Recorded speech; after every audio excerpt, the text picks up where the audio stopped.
Just stop it. The run-of-the-mill, cheesy, humdrum bullshit status quo just tires me out.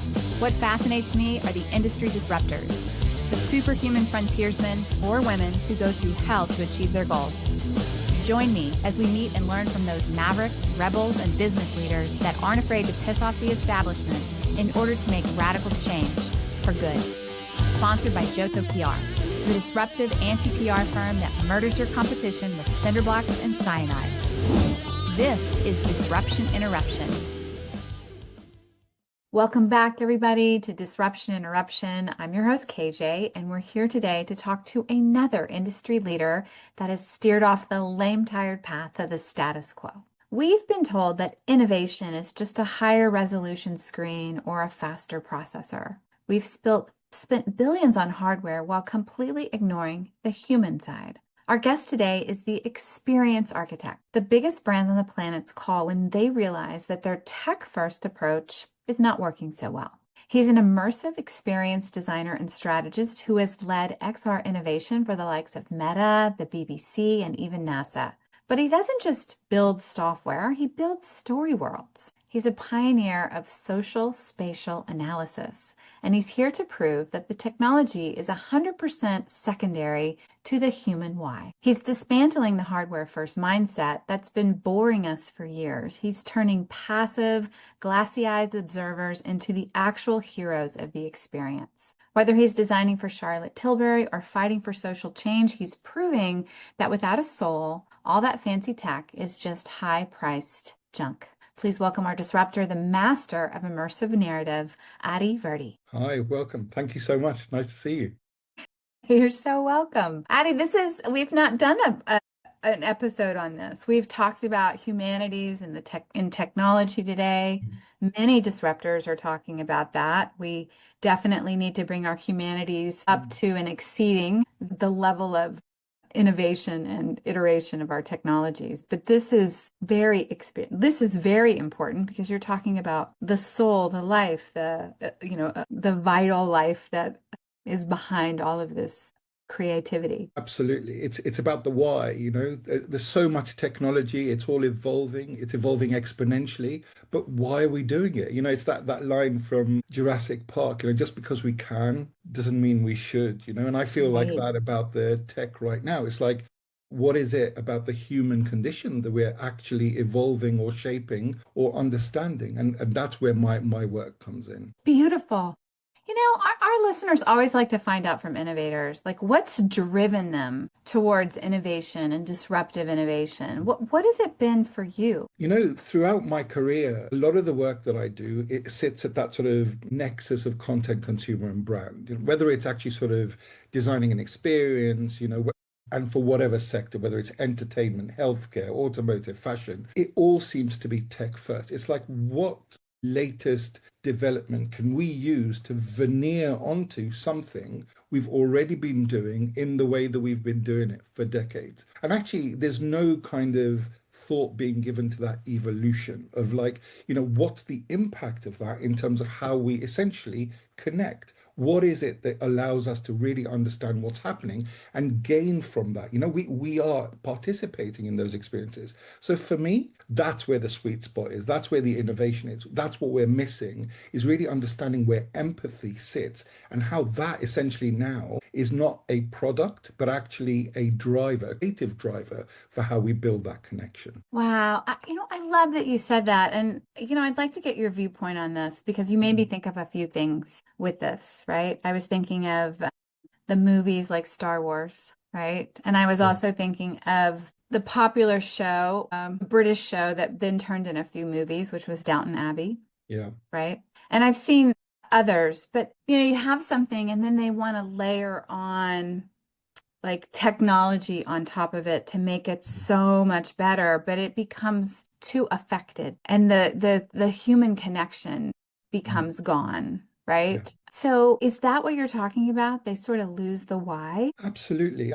I think entertainment's a good sector to sort of explore this point with, because, when you look back at these films, the heart of it, in terms of the stories they're telling, there's something there that feels not just inspirational, but aspirational in terms of how we can go away from that and think, I feel good about this. I feel good about myself. I'm inspired or I'm excited or I'm encouraged. But as we move forward, and even, I watched the Oscars, a couple of nights ago, and you see the advent of AI films, and you sort of look at these films and you think, well, something's missing and you can't quite quantify it. And for me, it's that sort of thematic core. What's the question these films are actually asking? If you go back to Die Hard, for instance, and I love that film. And everyone, you ask people, well, what's that film about? And they go, oh, it's about this guy who's, trying to kill this, sort of bad guy who's, sort of doing all sorts of wonderful things. It's got nothing to do with that. It's all about, what is the length to which one man will go to save his family or to save his marriage, right? 100%. Me, what's missing? That's what's Yes. missing. That kind of consideration to what it is that we're doing to connect to a wider audience. Well, it seems to be even more and more prevalent Mm. that, I mean, I just thought of it with entertainment, but I'm sure it's other places, right? And I would love to hear from you where you're seeing this, that the why has gone out as is it because it's so intangible and that people forget that that is the essence of something that they leave it out? To an extent. So, it's really interesting that question because I think a few things are happening which are converging towards why this sort of pattern is sort of becoming prevalent now. And the first one is there's so much content and so much choice that we sort of kind of are churning content out without really considering what it is that we are doing. What is that story we're telling? We're almost applying and reapplying a formula. And in my opinion, all that does is turn out clones, right? There's very much which is it's vapid, it's two-dimensional, it doesn't really sort of create that sort of heart. Yes. Second, media, consumption behavior, when you look at Gen Zs and Alphas, is considerably different. It's not just evolving in a step change kind of way. It's a massive rift in terms of how the new generations are, engaging with content. And I often say that, that there are a few trends. And one of them, and one of the main ones in answer to your question is, it's now less about buying and more about belonging. Right. So Mm. therefore, the way in which new generations are expecting to create engagement is to actually feel that they are not just watching something at a distance as a third person passive, consumer, but they want to be participate. They want to be a first person, participant who is actually inhabiting that experience. They want to be co-creators and collaborators. And I think that disconnect is also what we're feeling in terms of that shift between content and the connection to that content. Hmm. Well, that's great that they're not wanting to be spectators and they want to be participators. Yes. How have you seen this? Like, you've worked with all sorts of brands and different genres and so forth, and this lack of connection, right? This lack of the why, the human why. How has that impacted these brands and companies economically? I think in quite a big way, because I think at the moment, again, there's saturation in the market with sort of, product. There's why should I choose one product over another? It's now becoming a sort of almost an instinctive path of least resistance process, right? And actually using Charlotte Tilbury, and looking at sort of beauty products as an example, they've got a great business. And Hmm. actually the work that I did there with them it's very simple and it kind of answers this question that, the shift that they took on was to go from selling products that make you look beautiful to creating opportunities and experiences that make you feel empowered, right? Now, if you Yes. just think about what that does, that fundamentally disrupts the sort of linear way in which we create transaction and does one very fundamental thing, which is it moves from a model of inspiration. And what I mean by that is you've got your advertising, your billboards, you've got your TV ads and so forth, and that inspires you. But the sort of interest curve is short. It sort of inspires you, but it dies again. What this does when you make it, you turn it on its head, is it becomes aspirational, which means it's like, how does this product make me a better version of myself? What does it Mhm. add to my ecosystem, my brand, to allow me to go out there and go, I can step up, I can do more. And that's where I think this shift is really important. Like we all have our phones, whether it's an iPhone or whatever.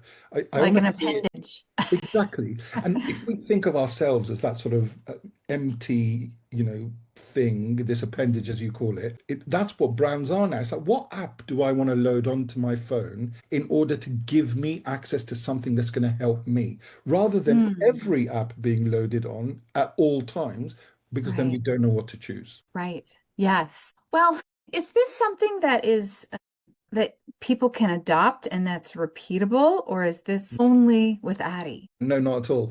But it's interesting that question, because I think there's a framework that I think we need to shift towards. But like everything that's disruptive in any way, this innovation process needs to become pervasive. Because at the moment you've got companies like Nike, or you've got companies like Balenciaga, who are taking this on and really experimenting and have an R&D budget, have an innovation budget. Like NASA, they have things in place for us to be able to explore. Once we get there, I think there will be a step change shift in terms of how we really incorporate this into our businesses, because we do need to evolve to be a bit more sort of, what I call participation economy ready. And so, as Hmm. part of that, what I've been building is something called the empathy engine framework. And that for me, there are certain principles that if you apply them, a bit like, digital transformation, if you apply these, I think what that does is just make everything a little bit more empathy centric and create a bit more fluidity between content consumer and brand, where technology is not the first thing you think about. It's the sort of additional things you bring on board to enhance that sort of, a clear way forward, that map, that roadmap, as it were. Got it. So there's basically underlying principles, like almost like natural laws Yeah. that you're saying could and should be applied. Okay, I would love to know. I mean, is it a ton of them? Is it a few of them? Like, give me some examples. So there's a few important ones. So, Okay. so, so let me contextualize this as well. So one of the things I do is, I do some social impact work, which is in immersive theatre, and I've applied this to brands. When we're looking at sort of marketing, or other strategies. So even going as far as, we have the Moorfields Eye Hospital here. So, we used a version of this there, where we were educating, patients, families, and friends about what their loved ones were going through. So, how do we create information in a more effective way? So, with that in mind, I recently did an immersive theatre thing around bias. So, the idea here was, instead of us sitting and watching something, how do we participate? How do we create this, empathy engine framework, as I say, Mhm. really get people to essentially change the lens through which they see the world, right? Or have the opportunity to do that. And if you don't mind, I'm just going to give you a little example of something that I did a while back, which is informative. Please. Yes, I Um, think we need, like, this is very interesting. I think we need more mass. Like, give me some yeah, yeah. example stories. Sure. Yeah. So the BBC. So we're going back almost a decade now, and there was a project which, under the title of the Syrian Journey, I think it's still online somewhere. And the task there was, well, how do we raise more awareness for what refugees are going through? What's their journey? And it was interesting, because when I first came on board, a lot of the suggestions were around creating, this ecosystem that I'm talking about. But they reduced it to a sort of branching narrative, which was, here's some information, make a choice, here's some more information.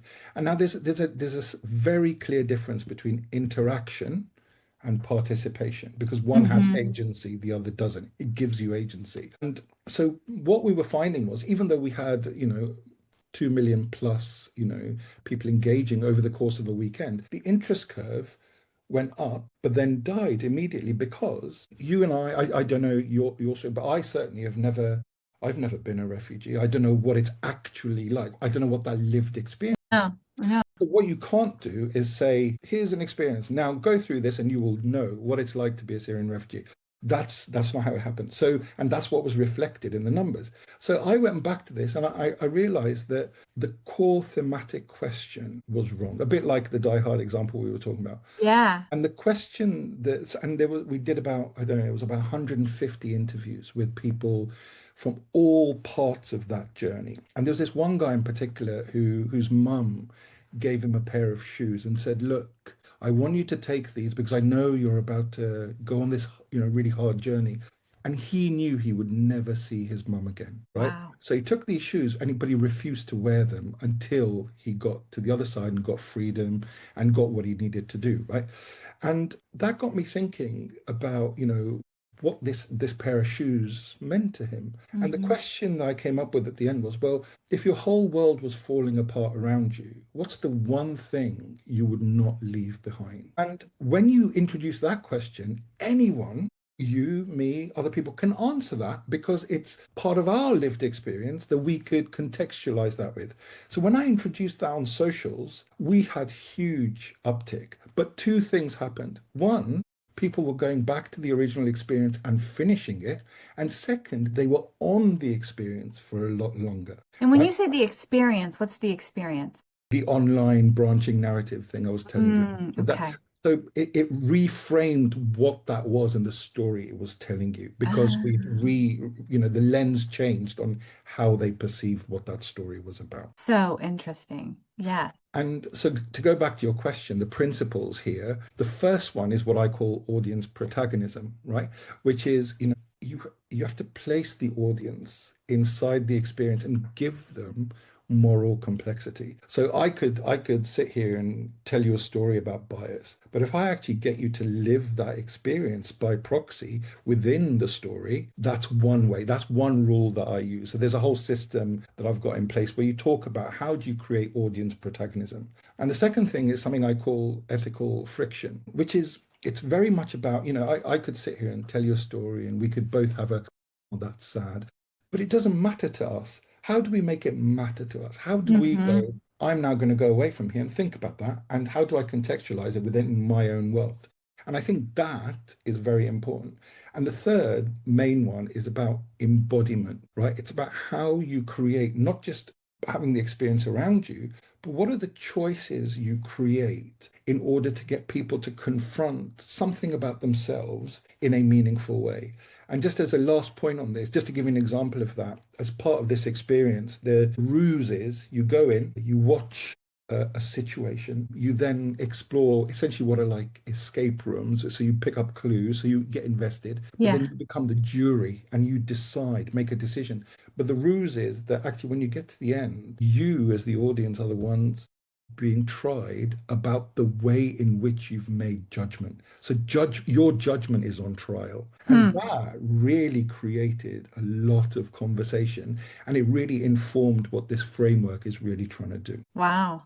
It it made it not only very real, but it made it very personal to the individuals. Absolutely. So how do brands do this? How do apps do this? How do companies do this? Like with any product or service? I mean, are some things just too commoditized? You can't do that with it? I don't think so because it's about meaning making, right? So it's like, so whatever the product is, it's about how do you build meaning. So at the moment, we live in a world where, Prime has in the UK has just introduced this new thing where there's advertisement every, few minutes, Right. and then you've got to pay to get rid of it. But I don't know. I'm sure I'm not the only person who thinks, and I gamify it. How quickly can I get rid of this? What shortcuts can I take to not have to watch this advertising?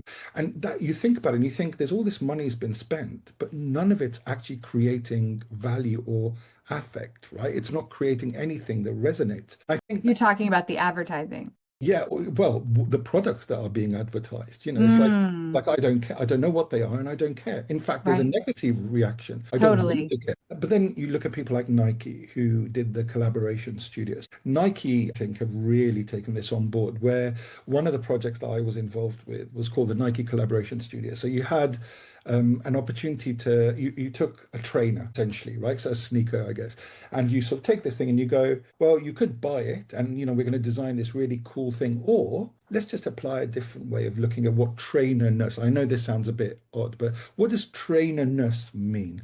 So there was a whole process that we designed which said, well, let's get some really cool designers, really popular designers, and we create some live sessions where you learn the process of designing a trainer. So you can sign up to this thing and go for it. And then once you've done it, you've got this thing which is uniquely yours, and we'll set up some online art galleries which are just for you to show off your sneakers, right?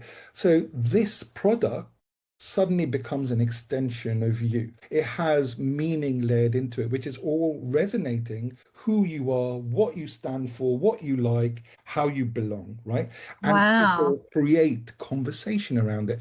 And that was mind-blowing because it created a different way of engaging with a product and made it all about that intangible thing, right? Um, and if I may share one more example is we've only got to look at the Why So Serious campaign for the original Nolan Batman film. They used 10% of the marketing budget of the previous Batman film and got 10 times the reach and they had the second biggest box office weekend opening or whatever it was. And that's where it came from because it was all about not Batman and the Joker as opposites, but as ideological opposites, as in what are their political views and how do we rally and belong to one side or the other. There's no right, Wow. and it changed the landscape for how you market. Yeah. Yeah. That's incredible. Yeah.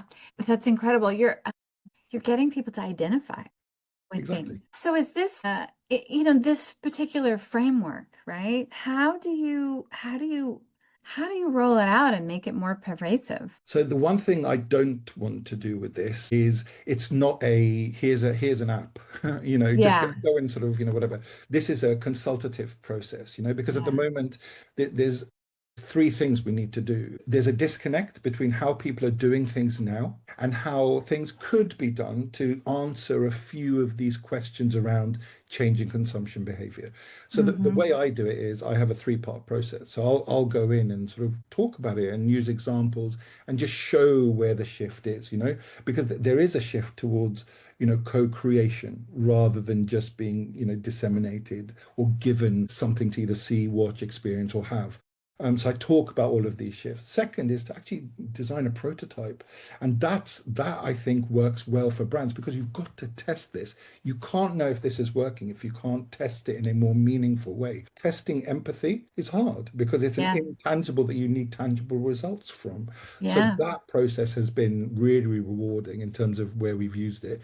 And then it's about the big rollout because you've got to then get everyone on board and get it to be something that is optimized and pervasive across the organization. Yeah. Wow, that's fantastic. You mentioned some, early adopter brands like Nike and so forth.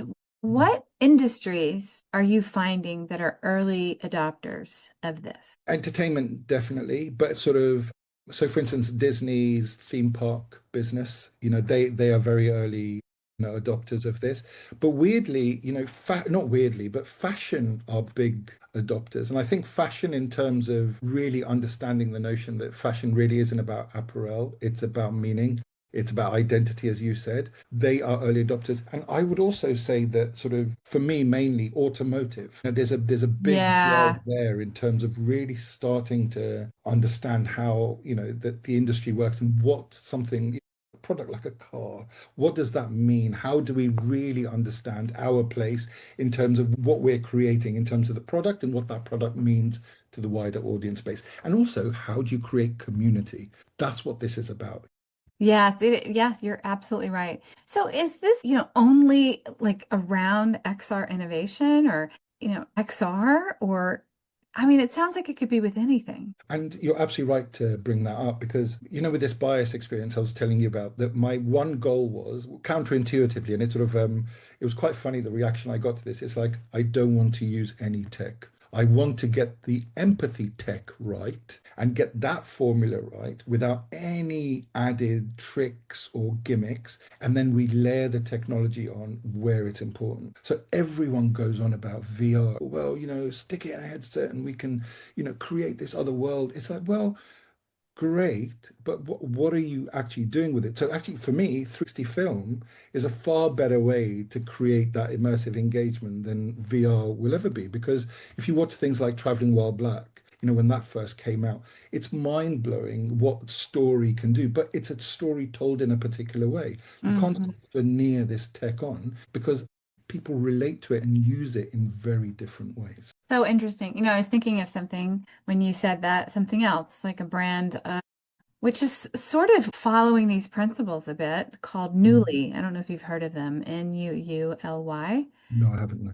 It's kind of like renttherunway.com or whatever, Mm. but you pay a subscription amount and you get to go in and you get to pick your outfits and you wear them for the month and you send them back, and but it is a very immersive experience because you are picking things that identify with you. People aren't picking it for you, and you're looking at the particular comments and pictures of everyday people like you, and what they're about and why they picked these particular outfits, and it gets you involved in it rather than what maybe there were others called Stitch Fix or others where they were just like you put in some stuff and then somebody does it all for you, Right. right? So I'm listening to this and I'm looking at, even rudimentary things like that, having people really participate and identify. It's in alignment with that. You're making it very real to them. Yeah.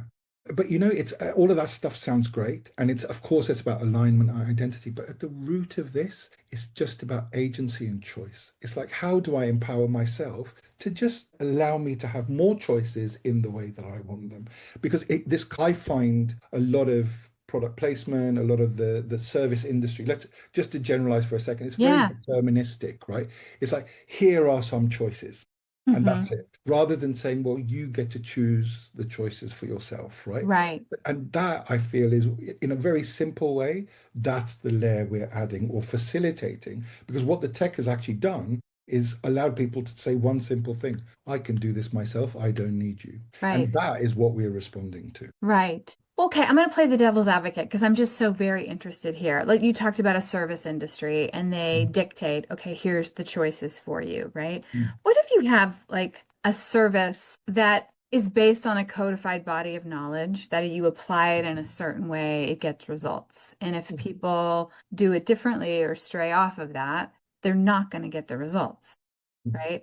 How do you apply this why and this immersive experience to something like that? Very good question, because this isn't a one formula fits all, right? It's about where in that process do we effectively come in. And a lot of this is about, as I said before, that connection between the experience and the consumer, right? So how do we Hmm. build connection? So my wife works, she's medical, right? So she's a surgeon. In that kind of context, there's they're learning how to do robotic surgery in their hospital at the moment. They're bringing all of Right, that and there's stuff. no room for error there, and there's very exact Absolutely ways not. that you do it. Yeah. Yes. Okay, great. So the first thing here is, well, how do we provide training in a pervasive way? How do we get across that barrier that you are now not sitting with a person telling you what to do and then you work on a cadaver? There is now a whole new system or a whole new sort of system through which you are learning to do this skill.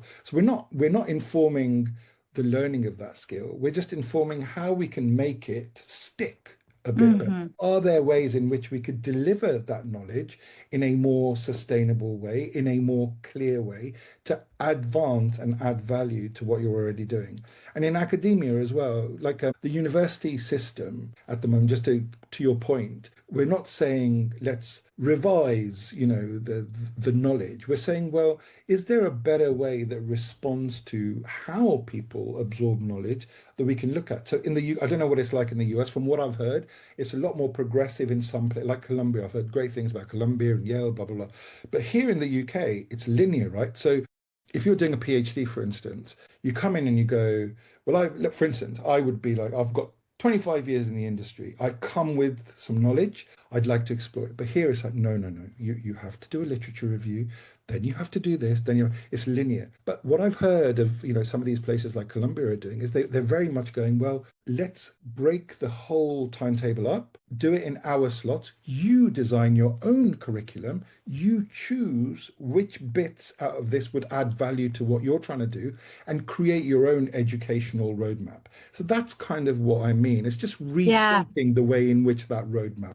No, I absolutely love that. That's so true. I mean, I do know of schools today that they, of course, they have a particular curriculum that is proven to work, but the way they administer it is allowing the students to, once they learn how to learn, go at their own pace and focus on things that maybe one student needs to improve on something, another student needs to improve on another, but they can go fast or they can go slow. The whole purpose is, can they apply it, rather than regurgitation of learning? That's a very immersive, Absolutely. why, personal why for the person. And those schools are highly, highly successful today. Yes. Interesting. It's Right. all about the why. It's all, have you heard of the 5 why exercise in engineering? I'm sorry if I've got this wrong, but I think in the Far East, this sort of originated where you kind of have a problem. So whatever the problem is, I don't know, the wheel design on my car is not working. So you go, well, why is that the case? And then the idea is if you ask it 5 times, the correct answer is the last one after, and five seems to be the place where it fits. Interesting. If you apply that in a social and cultural context and ask the 5 whys in terms of things like, well, especially, for instance, the Syrian refugee thing, well, what bit connected or what bit didn't connect with you? And you go, well, this didn't connect. Well, why? And you ask it 5 times, you get closer to what it is that didn't connect and where the opportunities are to innovate, right? And you can apply that's what you can apply across sectors. You can apply that to healthcare, you can apply that everywhere. And that's a fundamental part of the empathy engine framework is this 5 why discussion, which we always use to get clarity on how we build connection. Okay, mic drop moment. For me, that just connected all the dots. Perfect. Yes, the 5 why discussion. I'm going to tell you a little thing that I realized when you were saying that. My background is in crisis management. So, you handle breaches and wrongful deaths and, all sorts of indiscretions and embezzlement and, things like that leak out into the court of public opinion. And you have to go not only mitigate that damage, but then you have to work with private investigators and attorneys to find out why this happened, Mm. right? Like, it's not enough. We just don't want to gloss it over in the court of public opinion, but we want to find out why it happened, how it happened, fix it so it never happens again, Yeah. right? Considering it was just a mistake, Yeah. Yeah. right? Maybe Yeah. there's a bad guy behind it. But Mm. one of the things that we do is it's called pulling the string, but it's asking why. So there's two things that don't jive, two do datums. And you go, well, I don't understand this. Like, why? Explain this to me. So then you get another Mm. datum, but it still doesn't quite make sense, right? So you ask why again, like, or tell me more about this. And you keep doing this until you get the why. That Yeah. the why is the thing that opens the door to a handling, Exactly. and that is the 5 why discussion you're talking about. Yeah, but and that is so good to hear. If you don't mind, I'd add 2 things to that. The Yeah. facilitation of that discussion is just as important because you can't just ask the question why. The context within which you ask it and how you steer that in an objective way is important. And second, True. the discussion that comes out while they are realizing what the 5 why responses are, that's where the gold is. It's when you do like a thematic analysis on that discussion, it's weird the subconscious data that also comes out. So if you add that to it, that's quite powerful. Perhaps you could take it to your current government. I think it would be helpful there. Oh, I don't know if they want to find the why. Sorry, I didn't mean to get political. I think that's great though. Yeah, I would be very interested to see how many quote unquote whys we have to ask. Yeah, fascinating. So I love talking to people like you where you find fundamental truths that underlie many things that some people just seemingly tap into and then are able to codify it. I think it's brilliant. Thank you. Yes. Okay, so tell people how to get a hold of you. Great. I'm on LinkedIn. LinkedIn's probably the best way. I'm Adipat Virdi on LinkedIn, and yeah, that's a great way to start a conversation. Happy to leave an email as well if that can go with the podcast. That'd be great. Awesome. Adipat, what do you do on your free time, in your copious free time? What are the fun hobby things that you like to do? There is not a lot of free time beyond the children and the work, but the I I do two main things. I write the immersive theatre stuff. I do a lot of writing. So how do I push the boundaries of storytelling? So I love doing that. And weirdly, Lego mosaics. I make big mosaics out of small Lego pieces. You're kidding. I have, if all else fails, I'll be traveling the global wedding market with my pieces and seeing if that could yield anything. That's amazing. I bet your kids love that. Well, they joined me on quite a few of them, so they love it Okay, very much. what's the coolest Lego mosaic you've ever made? It's of my wife and I on honeymoon. So I made it as a sort of anniversary present for her. And it's Oh, quite big, but it's one of the, those things that if you look at it close up, you're like, what's this?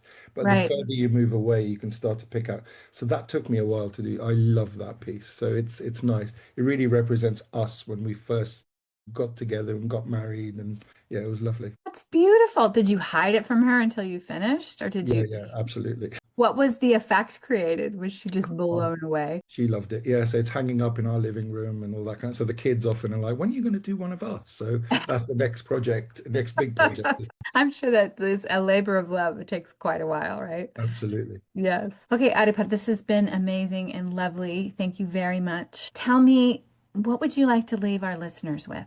Food for thought. That's a great question again. The food for thought here is that there is a difference between where we have come from and where we are going. So in order to create true change, you can't just apply where we have been to what we could create in the future. So it's about thinking differently and disrupting whenever you get the chance. I love that.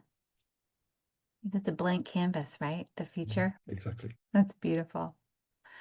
All right, guys, that's a wrap. Thanks for listening to Disruption Interruption. I know you learned something. Please go tell someone about this podcast where we transform lives, we change consumer behavior, we alter economics, and we never accept the status quo. Ciao for now.